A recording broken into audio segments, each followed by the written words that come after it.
Hello learners, एक बार फिर से आपका बहुत बहुत स्वागत है ज्ञानश्री क्लासेस के यूट्यूब प्लेटफॉर्म पर। और देखिए, कल आप लोगों का एग्जामिनेशन है। अगर आप एजुकेशन के स्टूडेंट हैं, अगर पेपर वन मेरे साथ तैयारी कर रहे थे और कल आपका एग्जामिनेशन है, या फिर कल या कोई भी इसके आगे आने वाले आपका एग्जामिनेशन हो सकता है आप दूसरे सब्जेक्ट के हों और आप थंबनेल देख के यहाँ पे आए हों। सबसे पहले तो जो मेरे लर्नर्स हैं जिनका कल एग्ज़ाम है, आप सभी को मैं यही कहना चाहूँगा कि अपने ऊपर विश्वास रखिए, अपने तैयारी के ऊपर विश्वास रखिए और बहुत अच्छे से इस एग्ज़ामिनेशन को जाके अटेम्प्ट करिए, बिना किसी डर के, बिना किसी भय के और बिना किसी संशय के। जाके एग्ज़ामिनेशन में अच्छे से अपीयर करिए, अपना दिमाग बिल्कुल शांत रखिए। सबसे पहले आपको जो सबसे ईज़ी आपको लगे, वो अटेम्प्ट करना है ना? तो यानी रीडिंग कॉम्प्रिहेंशन पहले अटेम्प्ट करना है। रीडिंग कॉम्प्रिहेंशन कैसे करना है? तो उसके लिए सबसे पहले आप क्वेश्चंस जल्दी से एक बार पढ़ के और सीधा एक बार जल्दी-जल्दी पूरा पैराग्राफ पढ़ के और फिर उस क्वेश्चन को, उस पैराग्राफ में उससे रिलेटेड जो भी है, उसको ढूँढिए, है ना? बाकी आज का ये जो वीडियो होने वाला है, बहुत बड़ा वीडियो नहीं बनाऊँगा क्योंकि आपका ज़्यादा इम्पोर्टेंट जो टाइम है, क्योंकि आज का टाइम बहुत इम्पोर्टेंट है। आज आपको रेस्ट भी करना है और कल शाम के शिफ्ट में आपका पेपर है, अगर आप शिक्षा शास्त्र के स्टूडेंट हैं और अगर आप कोई भी अदर सब्जेक्ट के स्टूडेंट हैं, फिर भी आपके ये वीडियो काम आने वाला है। तुक्का कैसे लगाएं, मैं आपको बताता हूं। सबसे पहले तो डिस्क्लेमर है। और देखिए, तुक्का लगाने से मेरा मतलब बिल्कुल ये नहीं है कि अभी तक आपने कुछ भी तैयारी नहीं की है और अब जाके आप सीधा जाएंगे एग्जामिनेशन में और तुक्का लगा के आ जाएंगे। तुक्का जो है, यहाँ पर जो हम बात करने वाले हैं, वो एजुकेटेड गेस के बारे में बात करने वाले हैं, है ना? तो अभी तक आपने तैयारी किया है, लेकिन आप चाहते हैं कि कुछ क्वेश्चंस ऐसे होते हैं जिसमें हमें पता ही नहीं चलता है कि उसमें क्या होगा, या फिर बिल्कुल आउट ऑफ द वे वो क्वेश्चन पूछ लेता है, तो उस केस में क्या करेंगे, है ना? उस केस में आपको एक गेस लेना पड़ता है, क्योंकि नेगेटिव मार्किंग तो है नहीं आपके एग्जामिनेशन में। तो वो गेस जो है किस तरीके से लेंगे कि ज़्यादा चांस होगा उसका सही होने का, इसके बारे में हम बात करेंगे आज। तो इस एग्जामिनेशन को कैसे जो है आप हैक कर सकते हैं। हैक करने का मतलब कि ट्रिक, आप किस ट्रिक को अपनाएंगे कि सबसे बेस्ट गेस होगा और ज़्यादा चांस होगा कि आपका जो वो गेस हो वो सही हो। तो सबसे पहले अगर हम बात करें, तो एथिकल गेसिंग और स्मार्ट एलिमिनेशन टेक्निक का डिस्क्लेमर मैं देता हूं आपको कि जो भी मैं आज ये बता रहा हूं, ये आपके 2 से 4 नंबर बढ़ाने में मदद करेगा। 2-3 क्वेश्चन ज़रूर एक्स्ट्रा हो जाएँगे। तो कई लोग ऐसे होते हैं जिनका नेट जो है वो रुक जाता है कुछ नंबर से, किसी का जेआरएफ कुछ नंबर से रुक जाता है, कोई पीएचडी ओनली ही करना चाहता है लेकिन वो पीएचडी ओनली नहीं हो पाता है, कुछ नंबरों से रह जाता है। तो उनके लिए खास तौर से ये है कि जो वो कुछ नंबर से रह जा रहे हैं ना, उस कुछ नंबर को आप थोड़ा-सा अगर दिमाग लगाएँ और थोड़े से साइंटिफिक तरीके से देखें, तो आप बिल्कुल उसको कर सकते हैं। कैसे? सबसे पहले देखिए, एक्सट्रीम वर्ड्स देखने हैं आपको। कि जैसे अगर आपके जो एग्ज़ाम जो क्वेश्चन है उसमें कभी भी ये दिख जाए वर्ड्स जैसे all, only, none, always, totally, mandatory, completely, तो याद रखिएगा कि ये एक्सट्रीम वर्ड्स हैं, है ना? ये आपका जो एग्ज़ामिनर है वो ऐसे क्वेश्चंस जानबूझकर पूछते हैं कि जिसमें सभी, केवल, कोई नहीं, हमेशा, पूरी तरह, अनिवार्य, इस टाइप का अगर दिखे अगर आपको, तो अक्सर वो गलत विकल्पों में होते हैं। याद रखिएगा कि अक्सर वो ऑप्शन गलत होगा। तो अगर नॉट नहीं पूछा है तो वो ऑप्शन जो है ना वो गलत हो जाएगा। अगर नॉट पूछा है तो सही होगा। नॉट मतलब कई बार क्वेश्चन में पूछ देता है ना कि इनमें से कौन-सा नहीं है, तो उस केस में ये सही हो जाएँगे। लेकिन अगर सही पूछेगा तो याद रखिएगा कि ये एक्सट्रीम वर्ड्स कभी भी सही नहीं होते हैं, जैसे all, only, none, always. Example के लिए देखिए, अगर बोलेगा कि मैसिव ओपन ऑनलाइन कोर्स जो होते हैं, वो मैंडेटरी हैं सभी इंस्टीट्यूशन के लिए, तो बताइए ये सही होगा क्या? मैंडेटरी कह दिया तो मैंडेटरी मतलब क्या? एक्सट्रीम वर्ड हो गया। मैसिव ओपन ऑनलाइन कोर्स एक ऑप्शन ज़रूर हो सकता है, लेकिन मैंडेटरी नहीं हो सकता है, तो ये गलत हो गया। ऐसे ही आपको वहाँ पर अपने ऑप्शंस को हटाने होंगे। अगर ओनली कह देगा कि this is the only method of learning, offline method is the only method of learning, only बोला, गलत हो जाएगा, याद रखिएगा। तो जो जो भी स्टेटमेंट, जो भी कथन आपको ज़्यादा कठोर लगे या पूरी तरह निश्चित लगे, उस पर आप संदेह करिए, उस पर ज़रूर आपको सोचना होगा, है ना? ज़्यादा टाइम वेस्ट ना करते हुए सेकंड वाले पे चलते हैं। एक होता है पॉसिबिलिटी वर्ड। पॉसिबिलिटी वर्ड मतलब जैसे अगर ऐसा लिख दे कि मे, कैन, ऑफन, समटाइम्स, लाइकली या पॉसिबल। हिंदी में बात करें, हो सकता है, कर सकता है, कई बार, कभी-कभी या संभवतः। तो फिर वो जो है होता है ना, ऐसे शब्द हमेशा शोध, नीति और एकेडमिक जो थिंकिंग है इसमें मेल खाते हैं, इसलिए ये विकल्प अक्सर सही होते हैं। तो याद रखिएगा कि जब भी आपको ये मे या कैन या ऑफन या समटाइम्स दिखेगा ना, तो ये ज़्यादातर चांस होगा कि वो सही हो जाएगा ऑप्शन, है ना? तो याद रखिएगा, क्योंकि देखिए एकेडमिक जो हमारा ये पूरा परिवेश है ना, इसमें निश्चित कुछ नहीं है, संभावना ज़रूर है, और संभावना वाली भाषा को आप सही चुनेंगे तो ये सारे वर्ड्स अगर आपको दिखेंगे ना, may, can, often, sometimes, likely, possible, तो ज़्यादा चांस होगा कि वो ऑप्शन सही होगा। अब हम टॉपिक वाइज देख लेते हैं। मान लीजिए कि अगर हम यूनिट 9 के बारे में बात करें आपके पेपर 1 का, और पेपर 1 तो सबके लिए सेम ही होता है, चाहे आप किसी सब्जेक्ट के हों, तो पीपल डेवलपमेंट एनवायरनमेंट के बारे में बात करें, तो मान लीजिए कि पर्यावरण, जलवायु परिवर्तन या क्लाइमेट चेंज, साइंस या टेक्नोलॉजी के बारे में बात होगा, तो इसमें ऑल ऑफ द अबव अगर दिया होगा ना, ज़्यादातर चांसेस में सही होता है। याद रखिएगा, ये आपको ट्रिक बता रहा हूँ मैं, ऑल ऑफ द अबव अगर दिया होगा तो ज़्यादा चांसेस में वो सही होगा, है ना?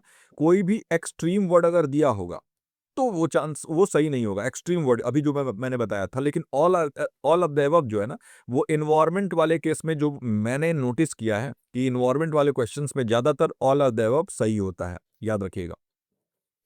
अब देखिए, इंटरनेशनल ट्रीटीज और कन्वेंशन, जैसे अगर आपसे क्योटो प्रोटोकॉल, मॉन्ट्रियल प्रोटोकॉल पूछ दे, वियना कन्वेंशन पूछ दे, या आपसे पूछ दे पेरिस एग्रीमेंट के बारे में, है ना? पेरिस एग्रीमेंट पूछ दे आपसे, यूएनएफसीसीसी पूछ दे, यूएनएफसीसीसी, है ना? सीबीडी पूछ दे, कन्वेंशन ऑन बायोडाइवर्सिटी, या Earth Summit Rio de Janeiro Brazil वाला जो हुआ 1992 में, उसके बारे में पूछे। ये सभी ट्रीटीज और कन्वेंशन में याद रखिएगा कि लीगली बाइंडिंग अगर लिखेगा तो 1-2 को छोड़ के ज़्यादातर ऐसे होते हैं जो लीगली बाइंडिंग नहीं होते हैं। मतलब किसी भी तरीके का जो है उनके ऊपर दंड नहीं होगा अगर कंट्रीज़ फॉलो नहीं करेंगी उनके ट्रीटी को। जैसे लीगली बाइंडिंग में देखिए, याद रखिएगा कि 1997 में क्योटो प्रोटोकॉल आया था, 1997 में, वो लीगली बाइंडिंग था, है ना? तो लीगली बाइंडिंग होने का मतलब कि उसको जो नहीं फॉलो करेगा उसके ऊपर फिर पेनल्टी लगता है। तो उसके बाद यही हुआ कि भाई लीगली बाइंडिंग ज़्यादा कंट्रीज हट जाते हैं, इस वजह से ऐसे कम ही ट्रीटीज हैं जो लीगली बाइंडिंग होते हैं, तो सावधान रहना है। और अगर ऐसा लिख दे कि मैंडेटरी फॉर ऑल सिग्नेटरीज, तो अगेन ये मैंडेटरी जो होता है ना, ये भी एक एक्सट्रीम वर्ड है, तो ज़्यादातर केसेस में ये वाले जो ऑप्शंस होंगे ना वो सही नहीं होंगे, है ना? लेकिन लीगली बाइंडिंग में आपको ये पता लगाना होगा कि कौन कौन से ट्रीटी अभी तक लीगली बाइंडिंग हैं। आप सिंपल गूगल सर्च कर लीजिए, है ना?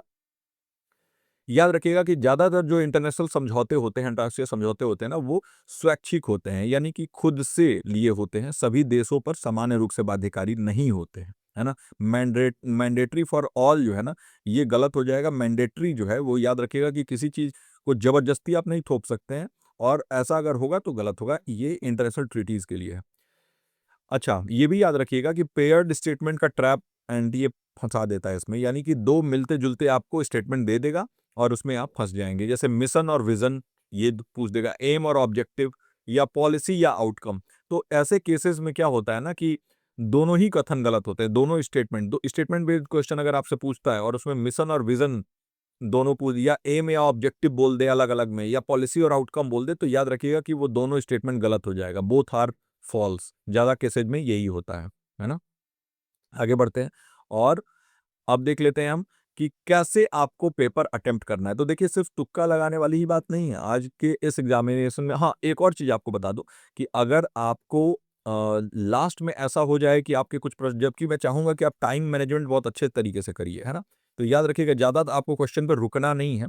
लेकिन अगर आपको लगे कि अब टाइम नहीं बचा, तो याद रखिएगा कि रैंडम ऑप्शन चूज़ मत करिएगा। जैसे आपके पास ए, बी, सी, डी या 1, 2, 3, 4 चूज़ करने के लिए जब होगा, तो याद रखिएगा कि किसी भी एक ऑप्शन को उठा के और उससे कर लिए। मान लीजिए 10 क्वेश्चन आपके लास्ट में छूट रहे हैं, तो आप क्या करेंगे? कोई भी एक, जैसे मान लीजिए कि 3 ही ले लिया आपने, और दसों जो छूटे हुए हैं ना, उसमें 3 लगाना है आपको, 3, 3, 3, 3, 3, 3। उसमें से मान के चलिए कि 3 या 4 तो सही होगा ही, है ना? 10 में से 3 तो होगा ही होगा, 3 या 4, कई केसेज़ में आप लकी हुए तो 5-6 भी सही हो सकता है। तो ये याद, लेकिन अगर आप रैंडम करेंगे ना, किसी में 1, किसी में 2, किसी में 4, किसी में 3, तो वो ज़्यादा केसेज़ में वो गलत हो जाता है, आपके ज़्यादा क्वेश्चन सही नहीं होंगे। तो याद रखिएगा, एक ऑप्शन पकड़ के और उसको वैसे लगा दीजिएगा, ये भी एक तरीका है। अब पेपर अटेम्प्ट कैसे करना है? तो सबसे पहला जो आप करेंगे ना, कि जिन प्रश्नों का उत्तर निश्चित हो, है ना? वो आप करिएगा। जैसे रीडिंग कॉम्प्रिहेंशन जो होता है हमारा, आरसी, वो। इसके अलावा बहुत लोग को खुद का पेपर सही होता है, तो पेपर 2 जो है वो करिएगा, है ना? पेपर 1 के अलावा पेपर 2 से स्टार्ट करिएगा, और आरसी दोनों में ही होता है आपका, पेपर 2 में भी होगा, पेपर 1 में भी होगा। तो रीडिंग कॉम्प्रिहेंशन तो पहले कर ही लीजिएगा, और आसान-आसान सवाल जो होंगे उनको ज़रूर करिएगा। उससे आपका कॉन्फिडेंस बूस्ट होगा और टाइम कम लगेगा, तो जल्दी-जल्दी होगा। दूसरे राउंड में ऐसे क्वेश्चन को करिएगा जिसमें 50-50 हो, तो आपको लगे कि हाँ, एक इसमें से विकल्प जो है सही है, ये गलत है, तो फिर एलिमिनेट करके आप ऐसे क्वेश्चंस को करते हैं, है ना? तो एलिमिनेशन के माध्यम से आप करिएगा, है ना? तीसरे राउंड में आप डिफ़िकल्ट वालों पे चलिएगा। ऐसे क्वेश्चंस जो है मार्क करके जिसको आपने छोड़ा होगा, तो उसको थर्ड राउंड में जाके करिएगा और केवल तब प्रयास करिएगा जब कम से कम 2 विकल्प आप हट सके, तो डिफ़िकल्ट वाले क्वेश्चन को लास्ट में आपको करना है, ये भी याद रखिएगा।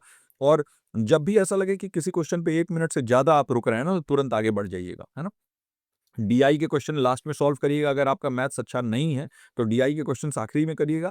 सॉल्व ना हो पाए तो ये ट्रिक बताना जो मैंने बताया है कि भाई एक ही ऑप्शन को पकड़ के सब में वो टिक कर दीजिएगा। लास्ट के लिए बता रहा हूँ। लेकिन याद रखिएगा डीआई में 2 क्वेश्चन ईज़ी होते हैं, तो अगर ईज़ी वाले लगा डायरेक्ट निकल जा रहे हैं, तो वो ज़रूर करिएगा। इससे क्या होगा, घबराहट आपका कम होगा और जल्दी डिसीजन मेकिंग करेंगे। तो पहले राउंड में जो श्योर क्वेश्चंस हैं, दूसरे राउंड में 50-50 वाले और तीसरे राउंड में डिफिकल्ट वाले, है ना? रीडिंग कॉम्प्रिहेंशन आपको पहले करना है और कैसे रीडिंग कॉम्प्रिहेंशन करना है वो भी मैंने बता दिया। क्वेश्चंस एक बार पढ़ लेंगे और फिर वो पैराग्राफ को पढ़ेंगे, है ना? क्योंकि क्या होता है उसमें बहुत स्क्रॉल करना पड़ता है इधर से इधर, तो वो आप ज़रूर करिएगा स्टार्टिंग में ही। अच्छा, ये भी याद रखिएगा कि कई बार क्या होता है ना कि कई सारे क्वेश्चंस के आंसर किसी अगले क्वेश्चन में हमें मिल जाता है, तो सभी सभी क्वेश्चंस को ऐसे पढ़िएगा जैसे कि उस पिछले क्वेश्चन को भी याद रखिएगा कि हाँ, ये वाला यहाँ पूछा था और तुरंत आप लिख लीजिएगा पेपर पे और फिर पीछे जाके उसको सही कर लीजिएगा। तो बाद का प्रश्न जो है ना, पहले प्रश्न का उत्तर या संकेत दे देता है, ऐसा भी है। तो पूरा प्रश्न पत्र ध्यान से पढ़ना है। एक और याद रखिएगा कि जब रफ वर्क आप करेंगे ना, तो रफ वर्क करते समय खास तौर से डीआई वाले क्वेश्चंस के लिए या रीडिंग कॉम्प्रिहेंशन के लिए तो साफ-सुथरा लिखिएगा, ताकि बाद में रेफरेंस के तौर पे डीआई में क्या होता है ना कि कई बार आपका वो डेटा बार-बार यूज़ आता है, तो साफ-साफ लिखेंगे ना तो उसको अच्छे से आप यूज़ कर पाएँगे। तो याद रखिएगा कि जो भी पेपर पे आप लिखेंगे उसको अच्छे से लिखिएगा, साफ-सुथरा लिखिएगा ताकि बाद में अगले क्वेश्चंस में उनका इस्तेमाल कर सकें। और सबसे सेंसिबल रूल याद रखिएगा, अगर पूरी तरीके से निश्चित ना हो, तो वही ऑप्शन को चुनिएगा जो व्यापक हो, जो संतुलित हो और अलग-अलग पहलुओं को जोड़े। मतलब बैलेंस वाला जो ऑप्शन आपको दिखेगा ना कि हाँ, ये बैलेंस्ड के बारे में बात कर रहा है, उसको चुनिएगा। जो कॉम्प्रिहेंसिव ऑप्शन हो, कॉम्प्रिहेंसिव मतलब कई सारे पॉइंट्स को टच कर रहा हो, ऐसे ऑप्शन को चुनिएगा, है ना?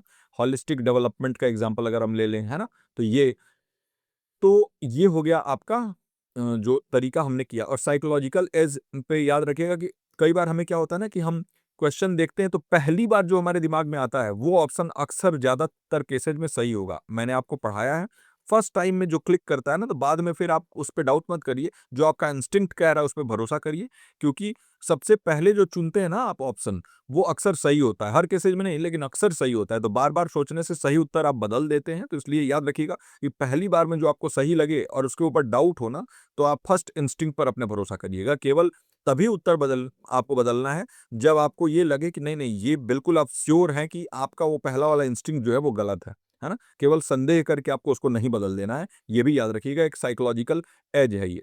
तो ये कुछ तरीके थे कि कैसे आप जो है वो एजुकेटेड गेस कर सकते हैं और आम भाषा में तुक्का हम उसे कहते हैं, एजुकेटेड गेस ज़्यादा बेटर जो है उसके लिए एक टर्म होगा।